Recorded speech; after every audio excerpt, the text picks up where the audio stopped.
across the fence, we'll meet a problem solver. He's one of the UVM Extension faculty members who are solving real-world problems for Vermonters, and the results mean a cleaner environment and a stronger economy.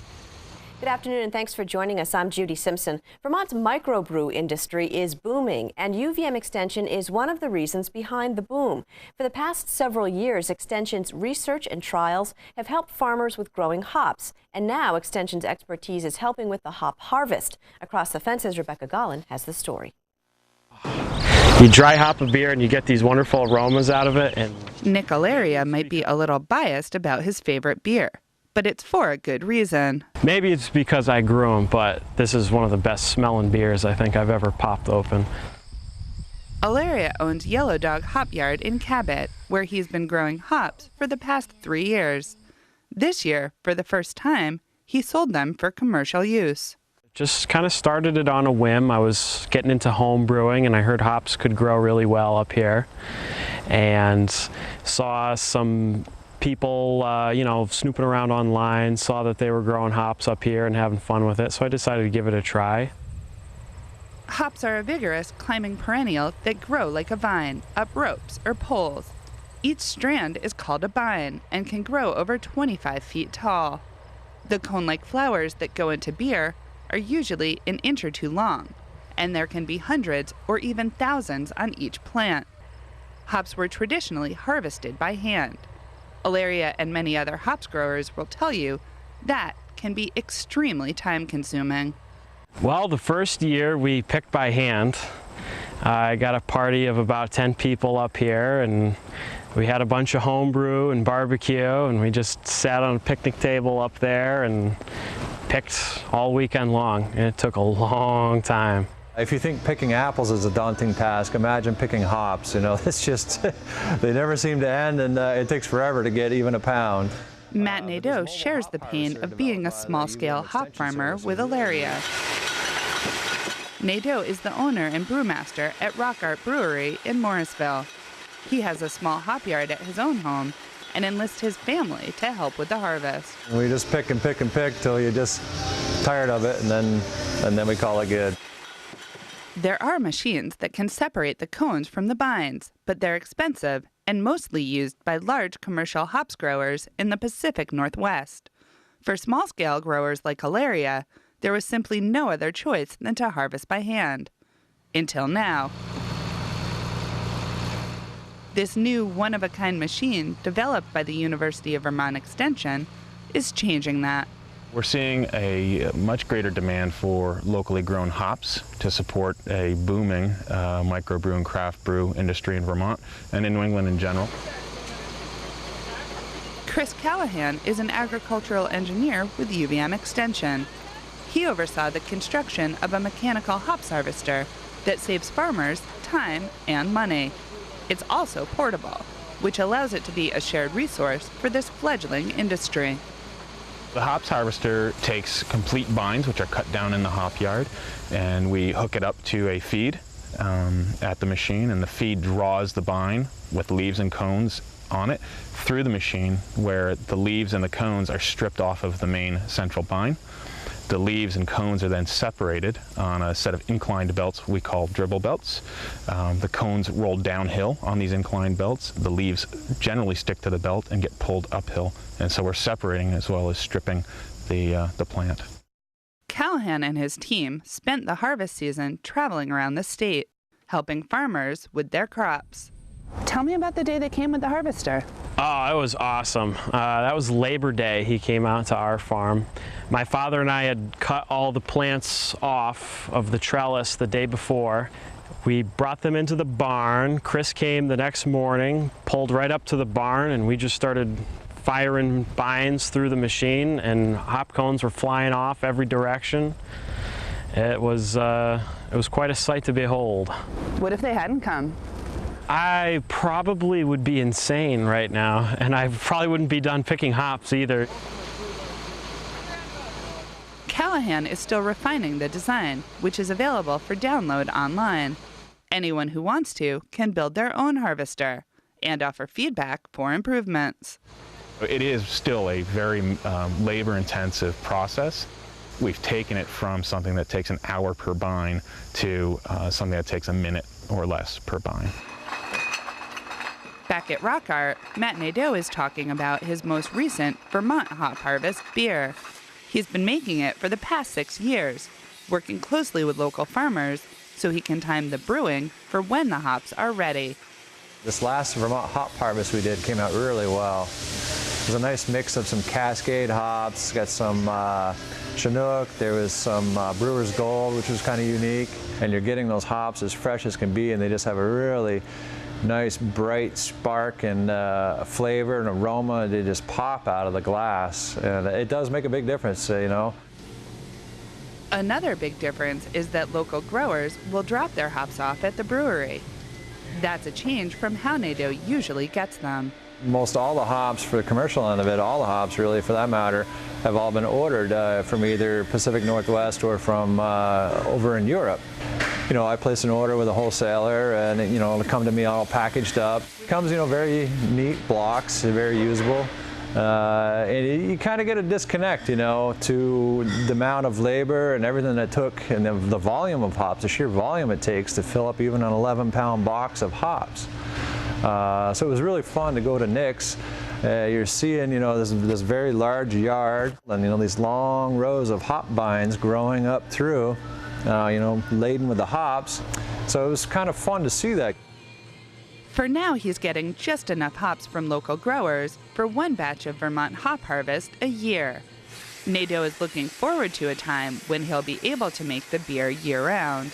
I hope a lot of farmers grow, and I hope that we get a lot of good quality hops from Vermont. And I think if they're quality, that they're not going to be able to grow enough.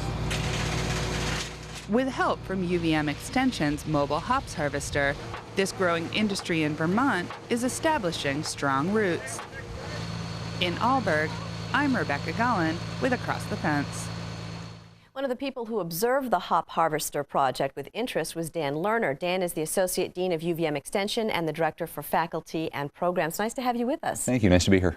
Now, one of the things you were part of was the Hop Harvester demonstration. What did you think? It's an amazing thing that we've put together with the help of people in the community and with the help of farmers. As you can see in the piece, it's totally portable, which means that we can move the machine from farm to farm to farm and help people harvest the hops right there in place. One of the other real benefits here is that we've taken something, harvesting of hops, that is very, very time consuming and reduced that time greatly. Really helps growers get the job done. Yeah, it's really amazing. Yeah. Now, you joined UVM Extension in early 2013, and you spent some time working around the state and learning about faculty and programs. Why do you think it's important for Extension to have an agricultural engineer? Well, we have a joke around the office that Chris is the most popular person in Vermont. I think his phone is ringing a lot.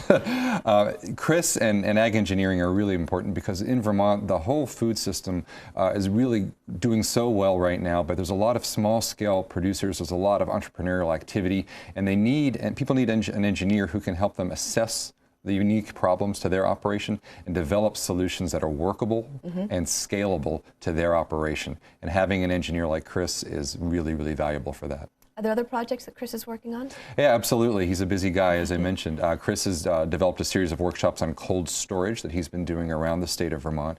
And this is a way to help producers learn how to take better care of their crops after they've harvested them so that they can store them and sell them into the winter and early spring. And so let's talk a little bit about some of the other programs and faculty that you've been working with over the past year. Now, you mentioned to me earlier that you got a bit of an education involving robotic milkers. Yeah. What did you learn? In late August, our dean, Doug Lontine, took a group of faculty on a tour of farms in the area, and one of the places we stopped was the Four Girls Dairy. That's Peter Rainville's place in Fairfax. And at that farm, he has a herd of about 60 cattle. And he's milking with the Astronaut. It's a robo-milker. And what that enables him to do is free up his time to do other things on the farm. The cows are able to essentially self-regulate their milking. He can monitor their progress with a computer, and he could do that from a distance if he wanted, with a laptop and an internet connection. So it really frees up the farmer to spend their time on a lot of other things, whether that's other things on the property or actually having a little bit of vacation time if they'd like that too. I've actually seen one of these machines in progress. It's amazing because it is all computerized. Yes. Every cow has a chip, Yes. And they know exactly how much milk it's producing and when, and even the cows can opt to milk themselves more than twice a day if they want, which is amazing. It's wild. Well, now, one of the Extension's biggest programs is the 4-H Youth Development Program. It reaches more than 7,000 young people statewide, including several hundred kids who take part in the annual Youth Environmental Summit. What was your experience at the summit? The summit was held this fall at the Barry Civic Center, and I was just amazed at how wonderful an event that was. Lauren Traster from our 4-H group directs that event, and we had about 200 middle schoolers and high schoolers and a handful of teachers come to the event and spend a day engaging around issues of the environment and their place in it, not just as people who need healthy food and air and water, but as people who will, as they grow to be adults, engage in our community to preserve those very things. It's a real sort of call to action, and the kids were just fantastic. I'm surprised that there were so many. I mean, were you surprised to see so many young people interested in that? Not at all. I think there's a lot going on in Vermont that stimulates that. What really pleased me is to see it in young people, not just in adults. And they were given a treat at the beginning. The event kicked off with Deb Markowitz, the Secretary of Natural Resources Agency, giving them sort of a call to action about the difference that they can make if they put their mind and their energy to it. Which is really what 4-H is all about, is Absolutely. empowering children, the next Absolutely. generation. Well, there are additional extension programs that focus on the environment, specifically Lake Champlain. What have you learned about Extension's lake-related programs? Well, we've got quite a few things going on. Speaking of children, there's one program we do called Lake Champlain Live, where we bring kids out into the lake and teach them about Lake Champlain. And they get to do some hands-on things right on University's research vessel. But beyond that, we have a number of faculty and staff working on projects that are designed to improve water quality. Heather Darby in St. Albans and her group, Jeff Carter in the Middlebury office and his group, a number of different projects partnering with state agencies and with federal agencies as well to try to help farmers adopt new practices that will keep some of those nutrients on the farm and not washing into the lake. And all of that is designed to help improve lake health and lake quality. And how important do you think it is to get these people actually hands-on with some of these projects? I think it's very important. It's one thing to read an article about it. It's another thing to have someone come and tell you, but there's really no substitute for actually doing it yourself and constructing your own learning and seeing the value firsthand. Well, one of the events that you were part of this past fall was the rice harvest in the Burlington Intervale. Tell me a little bit about that. It's for New Farms, New Americans. Yeah, that's a wonderful program. And this particular group was a group of refugees from Bhutan who've had their story is a remarkable story between Bhutan and Nepal and finding their way to Vermont as a refugee population. They grow rice. And there's a lot of folks who don't realize that we can grow rice in Vermont. And in fact, these folks know how to do that. And they're experimenting with a variety of rice that you see in northern Japan and trying to find ways to develop a successful growing of rice right here in Vermont. That would be good certainly for consumers who would like a high quality product, but also good for their community as well in terms of developing an economic opportunity. And tell me a little bit about how important it is culturally for these folks to be able to do that in their new world. This is something they know how to do. It's a way of binding them to each other and keeping up some of the traditions that they brought with them from Asia. It's also a way of teaching those of us who don't know much about it about something that's really very special. I think that that's really important too, is to show that it can be done, and even on a small scale, how to do it on a small scale. Absolutely, I couldn't agree more. And so we have enough time to touch on one more community-related program, the Extension Master Gardeners Program. Yes, this is a wonderful program. And since 1991, we've had about 3,000 people complete the Master Gardener program. There's a whole course-based piece to it, and then a 40-hour internship after that where people get out in the community and do projects that help individual communities. This fall I saw one going on in St. Albans at Taylor Park, where there's a wonderful project going on in downtown St. Albans. They're completely redoing the streetscape there. Our Master Gardener folks are helping rebuild that park for everyone to enjoy. And at the moment we have about 900 active Extension Master Gardeners in the state of Vermont, improving communities wherever they are. Well, it's great for the community, but also for people to be able to learn these kinds of skills. Absolutely. These are wonderful life skills, and whether you're interested in simply sprucing up your own yard or making a contribution to your community, either way is great. And Master Gardener is a terrific program. So what's the best way for our viewers to get in touch with you if they have questions? Well, they can certainly email me if they like at dlerner@uvm.edu, or they can call the state office, and that's a toll-free number. That's 866-622-2990.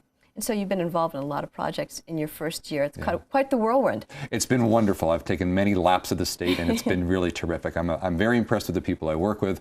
I'm very, very impressed with the Vermonters I meet and their commitment to their communities. It's fantastic. Well, thanks for taking time to visit with us today. Thank you.